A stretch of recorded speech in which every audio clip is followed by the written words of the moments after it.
Jai Hind children, hope all of you are ready to attend the class. Just your physical presence is not enough for understanding the subject. You should be mentally prepared for learning. Do you agree with me? Children, for online learning, what I think is self-motivation and self-discipline is very much required. ये बातें आपको तभी समझ में आएंगी जो हम online teaching में समझाना चाह रहे हैं, जब आप खुद भी थोड़ा सा प्रयास करेंगे. I hope you will self analyse the possibilities and will be prepared. All you have to do is be better time manager, be good decision maker, and be an anxious learner. So let us start today's chapter 12, atoms. And all of you know a lot many things about atoms. This is a very familiar term by now. आप सबको atom के बारे में बहुत कुछ पता है, chemistry में भी आपने पढ़ा हुआ है. So in today's lecture, we will try to understand how it was established that atom has a positive core and electrons revolve around it. ये तब की बात है जब एटम्स के बारे में हम लोगों को ज़्यादा कुछ पता नहीं था. And it was around 1898. In 1898, Thomson proposed that an atom is a sphere of positively charged matter with electrons embedded in it, just like seeds in a watermelon or plums in a pudding. जब हम watermelon को cut करते हैं तो एक पूरा red material हमें दिखाई देता है जिसमें कि ब्लैक सीड्स एम्बेडेड होते हैं. तो इमेजिनेशन में थॉमसन के यही था कि एटम भी कुछ इसी तरह का दिखाई देता है, जिसमें कि जो रेड पार्ट है वाटरमेलन का वो पॉजिटिवली चार्ज है और जो ब्लैक सीड्स हैं वो इलेक्ट्रॉन्स हैं, और टोटल चार्ज ऑफ इलेक्ट्रॉन्स जो है वो total positive charge of the matter के इक्वल है, so that atom is neutral. Now the atom was neutral, it was true, and it could explain chemical reactions, also radioactive disintegrations, but this model was not able to explain the spectral lines in hydrogen atom or the stability of atom also. ये जो problems थे ये Rutherford ने take over किए अपने next model में. लेकिन Rutherford ने अपना मॉडल किसके बेसिस पे प्रपोज किया था? You know a very famous experiment.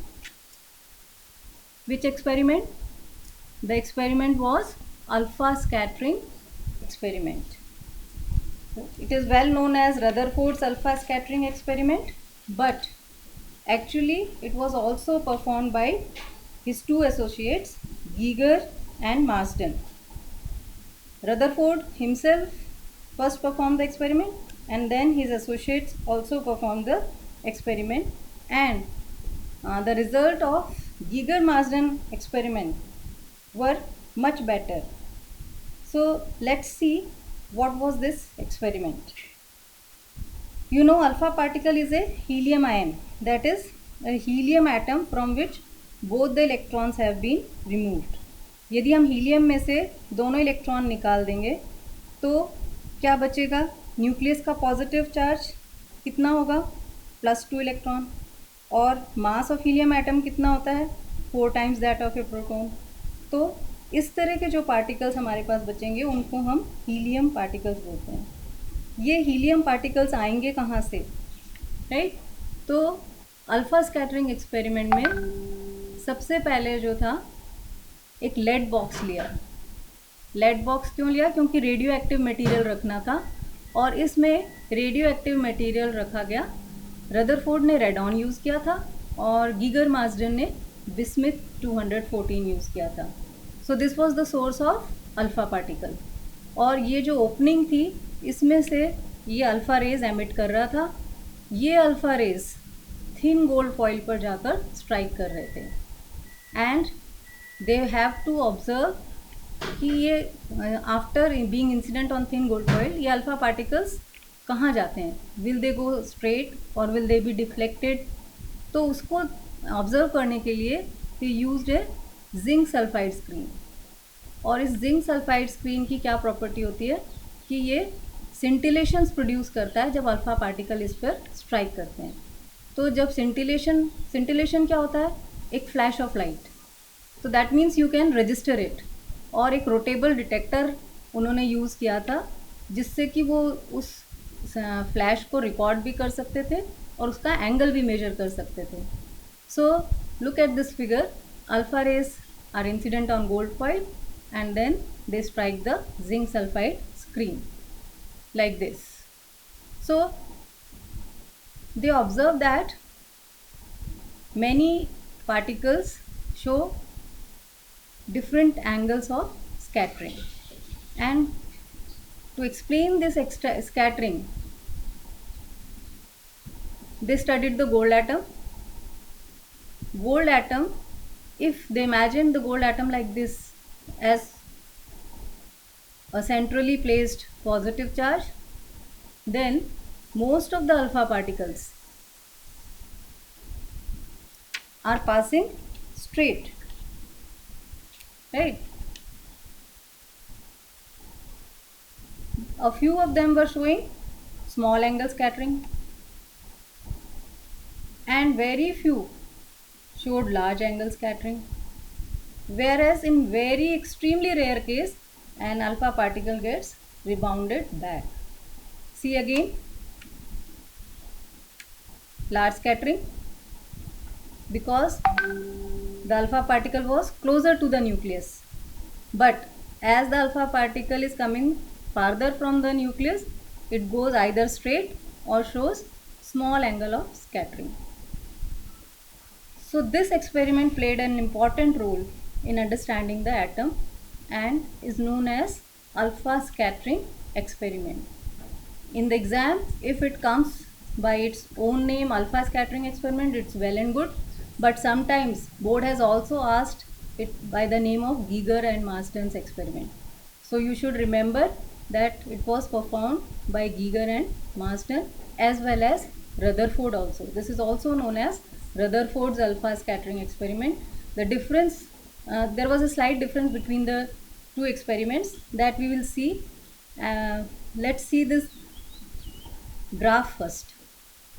They plotted a graph between scattering angle theta on x-axis and number of alpha particles scattered n on y-axis, and what they observed was the graph was like this. That means the number of particles scattered at large angles are very few, whereas number of alpha particles scattered at small angles were large. So we have seen when alpha particles strike the gold foil in this experiment, then in Rutherford experiment, source of alpha particle was radon and its mass number was 222, whereas in Giger-Marsden experiment it was bismuth, its mass number was 214. Speed of alpha particle was 10 raised to power 4 meter per second in Rutherford's experiment, and Giger-Marsden chose faster alpha particles. उनकी speed ज़्यादा थी 1.6 into 10 raised to power 7 meter per second. Thickness of gold foil which they used was also slightly more thinner in case of Giger-Marsden experiment. 10 raised to power minus 6 meter. What do we call this in other terms? Micrometer, right? So the results were like this. We have seen in the experiment that most of the alpha particles pass straight through the gold foil. It indicates that most of the space in an atom is empty, क्योंकि अधिकतर alpha particles जो हैं वो सीधे निकल जा रहे थे, सीधा जिंक सल्फाइड स्क्रीन को स्ट्राइक कर रहे थे. इसका मतलब ये सीधा सीधा था कि वो कोई भी अट्रैक्शन या रिपल्शन शो नहीं कर रहे थे. और यदि अल्फा पार्टिकल स्ट्रेट हिट कर रहे थे, इसका मतलब है कि उनको एटम में काफ़ी सारी जगह खाली मिल रही थी so that they can pass through it. Second observation था some of alpha particles were scattered by only small angles of the order of a few degrees, which we have seen in the previous slide. तो small angle scattering क्यों दिखा रहे थे? क्योंकि कुछ force उनके बीच में एक्सर्ट हो रहा था. अल्फा पार्टिकल्स कैसे होते हैं? Positively charge. और न्यूक्लियस कैसा है, न्यूक्लियस भी पॉजिटिवली चार्ज है, तो दोनों के बीच में कैसा फोर्स होगा, अट्रैक्टिव और repulsive? Definitely it will be repulsive force. So the alpha particles being positively charged and heavy compare two electron, electron और पॉजिटिव चार्ज के बीच में कौन सा फोर्स होना चाहिए, अट्रैक्टिव फोर्स. तो बजाय वो अट्रैक्टिव फोर्स के क्या होगा, पॉजिटिवली चार्ज अल्फा पार्टिकल और पॉजिटिवली चार्ज न्यूक्लियस के बीच का जो फोर्स है वो इफेक्टिव होगा. And so what will happen that alpha particles being positively charged and heavy compared to electron could only be deflected by heavy and positive region in an atom. In alpha particles पे electron का effect नहीं हो रहा है, ये mainly जो deflect हो रहे हैं वो चार्ज ऑन एटम के कारण हो रहे हैं.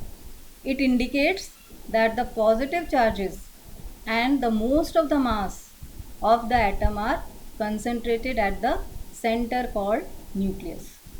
इससे कंक्लूजन उन्होंने जो लिया वो ये था कि सारा जो पॉजिटिव चार्ज है और अधिकतर जो एटम का मास है वो सभी कुछ एटम के अंदर कहाँ कंसंट्रेटेड है, उसके सेंटर पे, और उस सेंटर को उन्होंने बोला nucleus.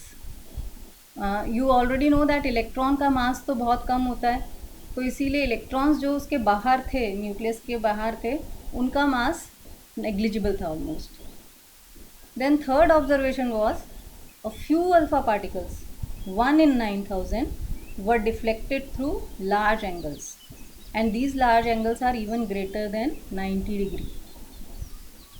We have seen in that figure also. तो अल्फा पार्टिकल्स जो लार्ज स्कैटरिंग दिखा रहे थे, या फिर क्या हुआ था कि एक रेयर केस में रिबाउंड्स भी हुआ था alpha particle. Some of them even retrace their path, that is angle of deflection was 180 degree. तो ये क्यों हुआ और इससे हम क्या कंक्लूड कर सकते हैं, क्योंकि लार्ज स्कैटरिंग हो रही थी, राइट. इसका मतलब कि जो फोर्स ऑफ रिपल्शन था वो ज़्यादा था. फोर्स ऑफ रिपल्शन ज़्यादा कब होगा, जब दोनों चार्जेस के बीच का डिस्टेंस कम होगा. तो जो अल्फा पार्टिकल्स न्यूक्लियस के पास से निकल रहे थे, क्लोजर टू द न्यूक्लियस, वो लार्ज एंगल स्कैटरिंग दिखा रहे थे. Alpha particles which travel towards the nucleus directly get retarded due to Coulomb's force of repulsion and ultimately comes to rest and then fly off in the opposite direction.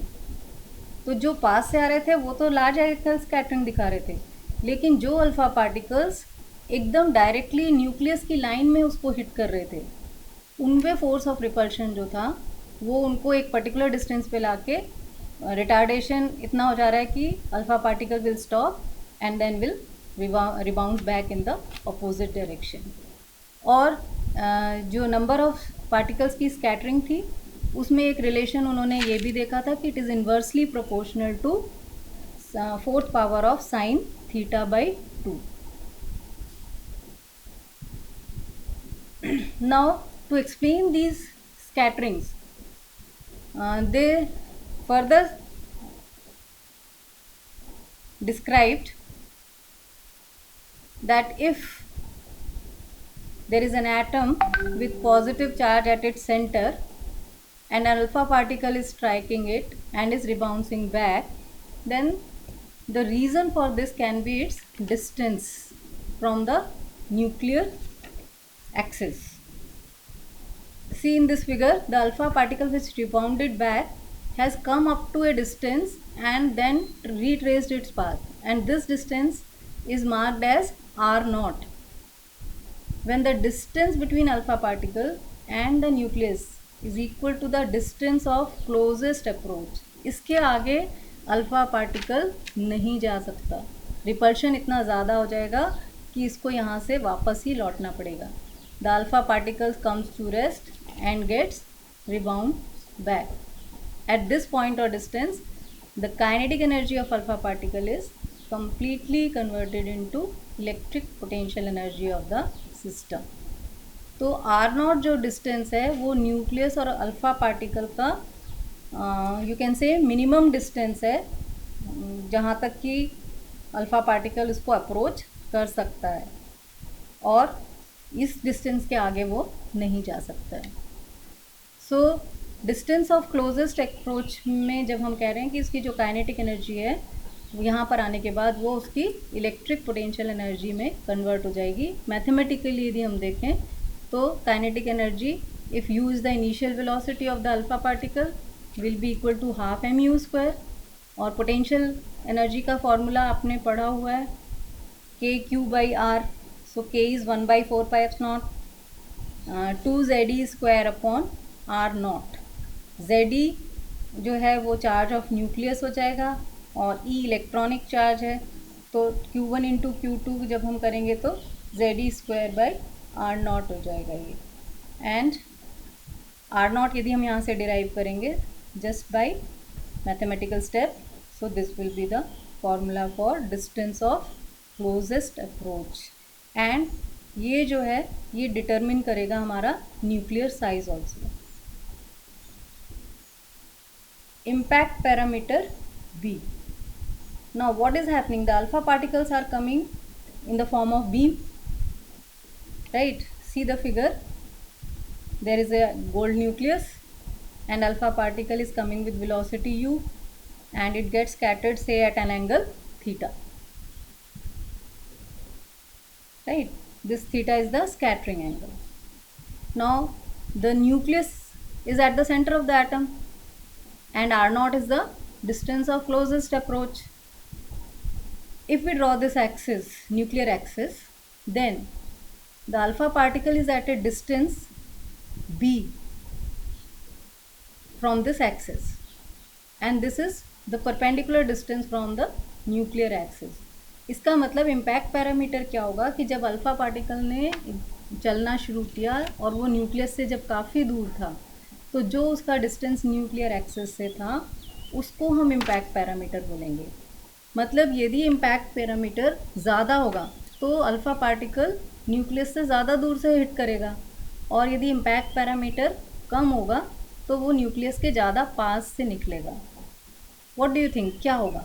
यदि alpha particle nucleus से के और पास से निकलेगा तो scattering angle कम होगा कि ज़्यादा होगा?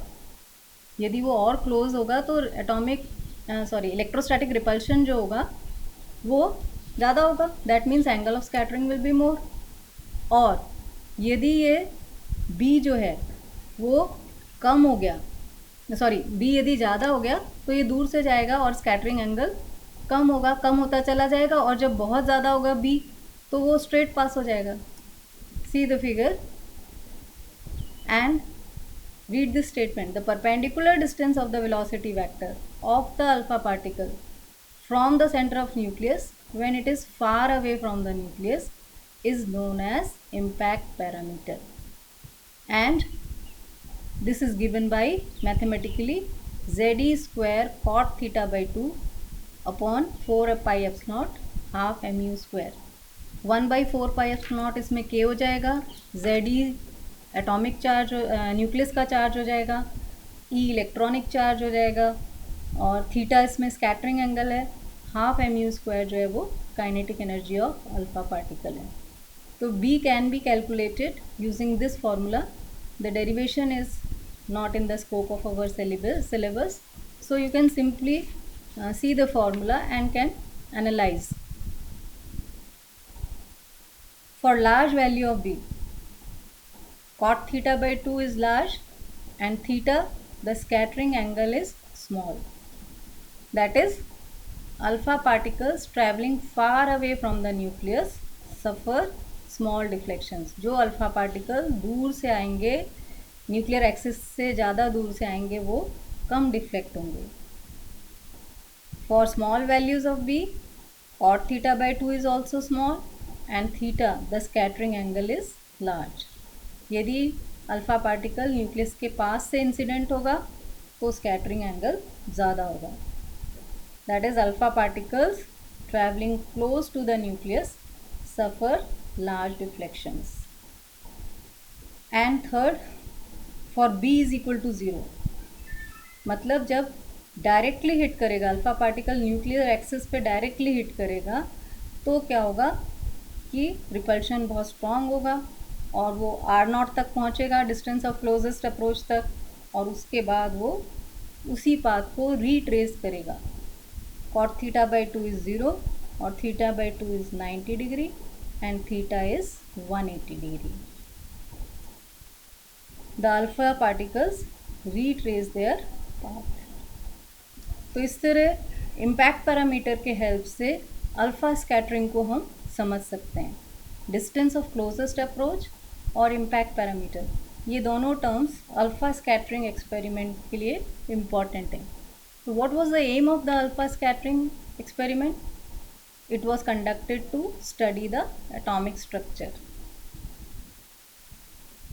Now, according to Rutherford atomic model, on the basis of this alpha scattering experiment, what Rutherford deduced, he said that an atom has a small, massive, positively charged central core known as nucleus. तो जो atom का भारी positive charge reason है वो centre में है और उसको उसने न्यूक्लियस बोला. साइज ऑफ न्यूक्लियस कैसा है? The size of nucleus is very small as compare to size of atom. ये कैसे कहा उसने? क्योंकि बहुत सारे अल्फ़ा पार्टिकल्स जो थे वो स्ट्रेट जा रहे थे. इसका मतलब है उसमें काफ़ी स्पेस थी. यदि एटम के अंदर बहुत स्पेस थी, इसका मतलब क्या हुआ कि जो न्यूक्लियस है वो एक बहुत छोटे पॉइंट पे रखा हुआ है, छोटी स्पेस में रखा हुआ है और इलेक्ट्रॉन्स उसके चारों तरफ घूम रहे हैं, लेकिन बीच में बहुत सारी खाली स्पेस है. Atom as a whole is electrically neutral. Electrically neutral क्यों है? क्योंकि total number of positive charge और total number of electronic charge और negative charge was equal. The electrons revolve around the nucleus in various orbits. Electrons कहाँ हैं? They are revolving around the central core in various orbits. And कैसे घूम रहे हैं? Who is providing the force? The centripetal force is provided by the electrostatic attraction between the electrons and nucleus. That means जो हमें centripetal force चाहिए किसी भी circular path के लिए, वो electrostatic attraction जो है electrons और positively charged particles that is nucleus के बीच में वो provide कर रहा है. बट इसके साथ साथ कुछ लिमिटेशंस भी रदरफोर्ड मॉडल में थी. He could explain the atom to quite large extent. What was happening in this model? You know that if an electron revolving around the nucleus, then it will be under continuous acceleration. So that means this accelerated electron will radiate energy according to electromagnetic theory.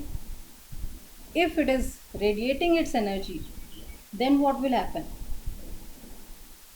Think, if it is continuously emitting energy, that means it has to move in orbits of gradually decreasing radii. उसको धीरे धीरे कम radius वाले circular orbits में घूमना पड़ेगा.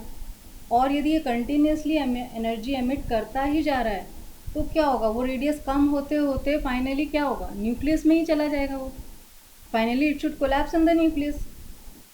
सो if the electron collapses into nucleus, then what does it imply? क्या पता चलता है इससे? कि एटम स्टेबल नहीं है. सारे एटम्स जो हैं वो इस तरह तो सब न्यूक्लियस में ही कैप्चर हो जाएंगे इलेक्ट्रॉन्स, तो एटम स्टेबल कैसे होगा? So that means it cannot explain the stability of atom. This was the very big problem with the Rutherford's model, that it could not explain the stability of atom. जो हमने बोला अभी, उसको यदि हम इस फिगर से समझें, ये इलेक्ट्रॉन मूव कर रहा है around the nucleus in circular orbit, और क्या हो रहा है कि इसका रेडियस धीरे धीरे स्पाइरली देखो अब कम होता चला जा रहा है और फाइनली ये कहाँ जाके ख़त्म हो रहा है? न्यूक्लियस के अंदर.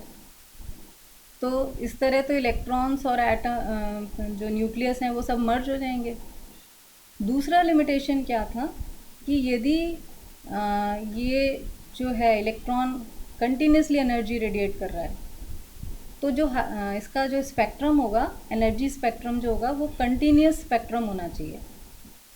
लेकिन जो एटम्स, हाइड्रोजन जैसे एटम्स थे, उनका जब स्पेक्ट्रम कंपेयर किया तो उसमें डिस्क्रीट लाइंस दिखाई दे रही थी.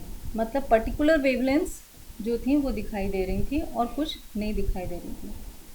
तो वो पर्टिकुलर वेवलेंथ्स कैसे आएंगी? ये तो कंटिन्यूस होना चाहिए था। तो that means it failed to explain the hydrogen spectrum. These were the two main limitations of Rutherford atomic model.